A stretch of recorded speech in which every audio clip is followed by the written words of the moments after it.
मराठी सिनेसृष्टीतील ज्येष्ठ अभिनेते रवींद्र महाजनी यांच्या मृत्यूच्या बातमीने सर्व चाहत्यांना धक्काच बसला होता.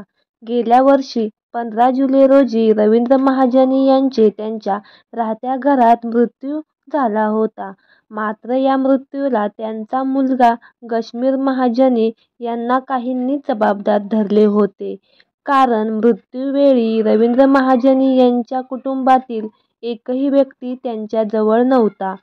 याउलट मृत्यूपूर्वी रवींद्र महाजनी एकटेच राहत होते. मृत्यूनंतर जवळपास 6 महिन्यांनी त्यांच्या पत्नी माधवी महाजनी यांनी 4था अंक हे पुस्तक प्रकाशित केले आहे. या पुस्तकामध्ये माधवी यांनी आयुष्यातील चढ उतार, चांगल्या वाईट आठवणी टिपल्या आहेत. नुकतंच हे पुस्तक प्रकाशित झालं आहे. या पुस्तकात वडिलांच्या निधनादरम्यान घरात घडलेला एक प्रसंग त्यांचा मुलगा गश्मीर महाजनी यांनी सांगितला आहे.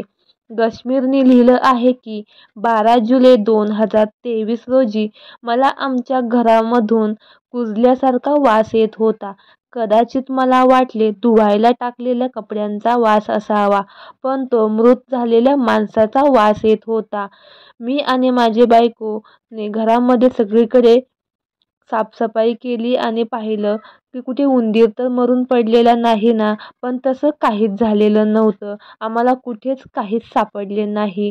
त्यानंतर दुपारी आई, मी व गौरी व माझा 4 वर्षाचा मुलगा आम्ही सगळ्यांनी एकत्र मस्त जेवण केलं.